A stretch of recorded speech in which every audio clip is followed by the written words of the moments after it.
In this video, I'm going to talk about my journey with money. After I graduated from high school, I ended up getting a lot of odd jobs. I worked in my dad's family-owned businesses. I went on to become a waitress, and then I worked at an elementary school cafeteria as a lunch lady for minimum wage. At that same time, I was picking up shifts as a rehabilitation technician with a company that worked with kids and adults with disabilities. At college, I worked at the UNC Press. The first job I got out of college was at a law firm. I got the call that I had a job offer for $32,000. I remember being blown away because I had never had a job even close to $32,000, and I felt honestly rich as a king.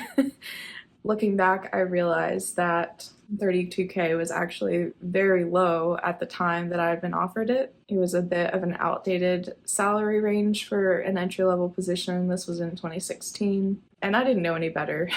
So, of course, I took the job. Despite making all this money for the first time in my life, I would spend almost all of it. Thankfully, I did find out about the company match and go ahead and start matching that. I think at one point I started putting 6% toward my retirement, thanks to whichever coworker or HR rep told me to do that. But honestly, I was living in a really big city at the time, and it was very hard to save, and I spent almost all of my money every month. And again, with the credit card float, I was spending more than I had in my bank account. And silly things too, like I would spend a lot of time at the mall with coworkers and getting makeup from Sephora, and I spent a lot of money on food, alcohol, and eating out, and plays and events, and I was just drinking up the city every way that I possibly could. At the time, I had 3 roommates, and I think my monthly rent was about $550 in Chapel Hill, which is pretty good. At one point, I sat down and calculated how long it would take me to reach 50K from my starting point of 32K, and realized that if I made the max raise every single year, I would finally hit 50K after being at the company for 10 years. This was back when I thought that you had to be loyal to a company in order to be a successful employee. At least that's all the advice that I was being told at the time. I remember that I figured out if I worked overtime every single week, I would be able to earn more than 32K. And there was a time where I would at the minimum work 40 hours a week, but often 45 or 50 hours a week so that I could bump up my annual income. The firm that I worked for always had work to do, so obtaining overtime wasn't an issue at all. And if anything, it made me look like I was a very, very dedicated employee, and I was top of mind when certain positions opened up.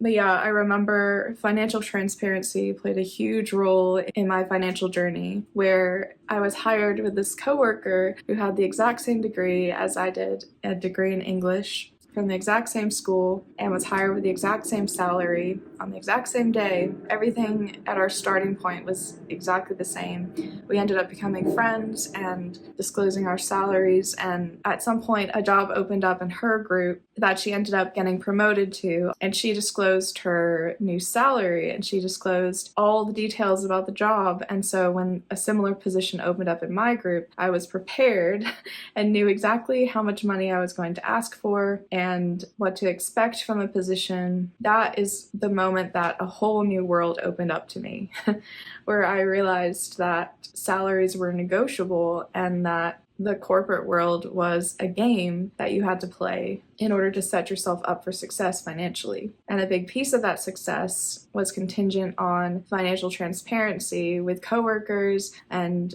people online. The first chance that I got a 1-bedroom, 1-bathroom apartment in Durham, North Carolina. And the day I got those keys, I was so excited. I was basically like, yes, this is the life I was meant to have.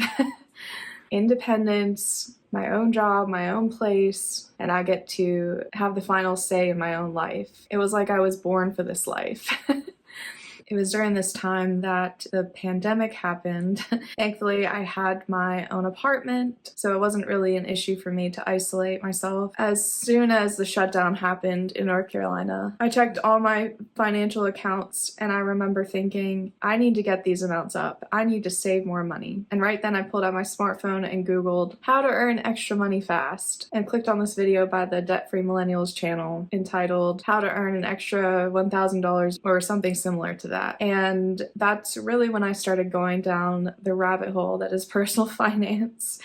And it was a whole world that I had no idea existed, honestly. I consume basically every single video on the Debt Free Millennials channel, from how to earn extra income to how to choose auto insurance and the specific choices for your deductible and things like that. During the pandemic is really when I started taking personal finance seriously and saving my money and investing more money and paying attention to optimizing my income and earning more income.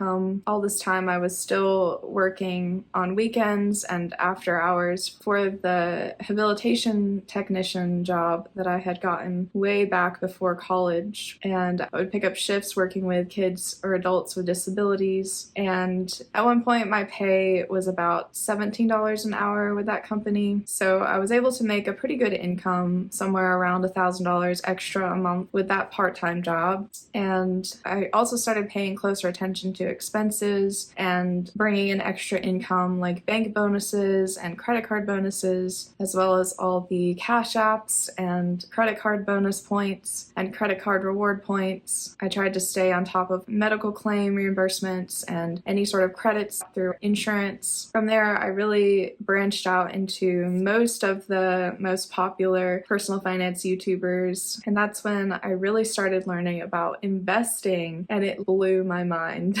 I always knew that credit card debt and compound interest working against you was a very bad thing, and to avoid that at all costs. However, I didn't know that there was a flip side, a positive side to that, where compound interest could work for you in the stock market, and that you just literally needed to put your money into the S&P 500 or a target retirement fund, and your money would multiply far more than it ever would in a bank account. Up until that moment, I honestly, and this is a little embarrassing to admit, but I honestly thought that in order to become a millionaire, you literally had to save $1 million by yourself and put it into the bank. At this point, I'd accumulated a very small amount in my 401k at work, thanks to my initial contribution of around 3 to 6% from when I first got the job, as well as my employer contributions. At this point, I was a bit behind on investing. Having had a slow start to life, I didn't go to college until I was 25 and didn't graduate till I was about 30. So my first job out of college, I was already 30 years old. I think at the time I had about $10,000 to $15,000 saved for retirement, and all of it was in my 401k.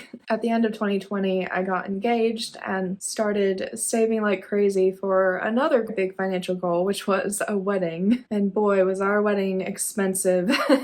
I think all said and done, it was literally around the national average. So even though we got married in North Carolina, our wedding was a bit on the smaller side since it happened in 2021 and people were still nervous about going out and socializing with each other in person. But I think all in, we spent about $35,000 for a wedding for 75 people in the Blue Ridge Mountains of North Carolina. This amount did include the honeymoon as well as the rings, which I'm not sure is typically included when you calculate this number, but I want to say our wedding bands were about $1,000, and then the honeymoon was probably around $2,000 total. But yeah, it was a shocking amount of money that we spent for our wedding. The wedding industry really is going bananas, and especially at the time that we got married. And our wedding was, for the most part, DIY, although we did hire a professional caterer and photographer, videographer, and DJ. Looking back, I honestly have zero regrets. The photos and video from our wedding are one of our most prized prized possessions, and we pulled them out every single year on our anniversary. Our photographer and videographer did an amazing job, and I really don't regret spending that money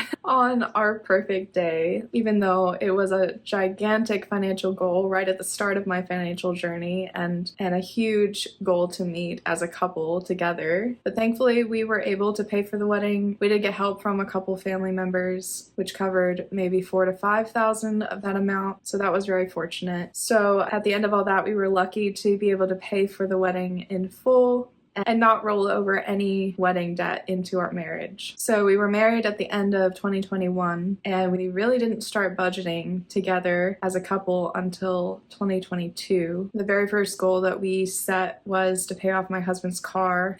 He was actually paying on it for 2 years, but the principal amount never went down because of all the interest that he was being charged. I think it was around 31% at the time. It's through some really shady auto loan company that he had signed up with when he went to the dealership. One of the very first things that we did as a couple financially was to switch his auto loan to a better company, and then we aggressively paid it off. I think almost a year, maybe 9 months until the car was paid off, which was amazing because we weren't throwing that much more money at it and ended up paying it off in less time than the total loan had been with the previous company. My husband and I's biggest financial goal right now is building up our emergency fund. I posted a lot of videos about that journey and how we're planning to save $30,000 in 30 weeks. I worked at this law firm as a paralegal for about 6 years, and I was making about $47,500 as my base pay. So that was more like $55K after overtime. And around that time, the company I was working for split up into 2 different companies. I ended up sticking with the original company, and I got a pay bump up to $75K. Just because there was negotiation going on, I let them know that the other company that split off wanted to hire me for around $80K, but that was for a 40-hour work week, whereas the company I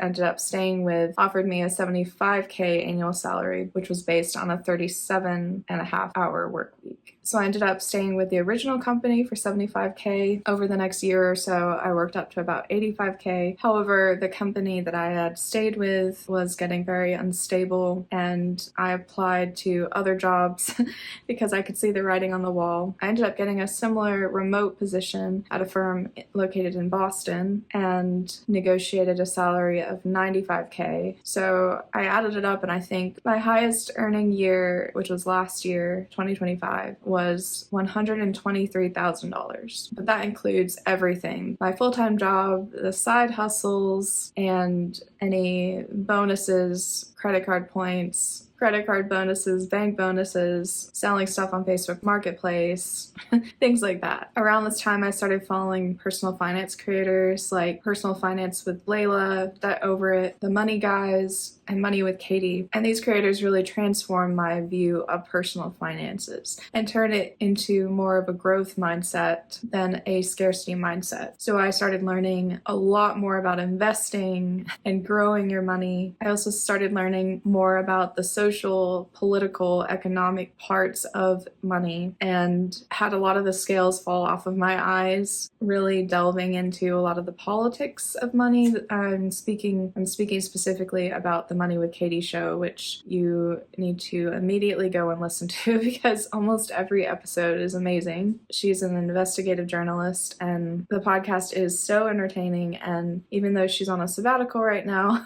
there are a lot of good ones where she really puts on the investigative reporter hat and delves deep into common American myths about money and compares them to the statistics and the facts, and it really is very eye-opening. I also really love The Money Guys. That show is basically 2 guys who are financial advisors, and one of them actually has an accounting license, and they give a ton of free content and calculators and resources. And if you're interested in Dave Ramsey 2.0, The Money Money Guys are where it's at for sure. They're going to not only teach you how to get out of debt, but how to take that money after you get out of debt and really grow those dollars to an exponential level. I also really love Personal Finance with Layla, or Debt Over It. She's an awesome financial coach. My husband and I have worked with her for a couple years now as clients, and she's really helped us with our annual budgeting and setting realistic financial goals and a budget that we can feel good about. Layla also has a ton of amazing resources on getting out of debt and investing, and she's actually the one that introduced me to the Money Guys and the Money with Katie show, as well as encouraged me to start this YouTube channel. So to anyone who's stuck with me this far, thank you so much for watching. I've babbled on for a while now, so I'm gonna wrap it up here, and thank you so much for listening and learning more about me and my financial journey, and I hope to see you in future videos and get to know you as well. Feel free to comment down below if you have any questions or if you wanted to share your financial journey. So yeah, if you liked this video, please give it a thumbs up. Feel free to subscribe, and I'll catch you in the next one.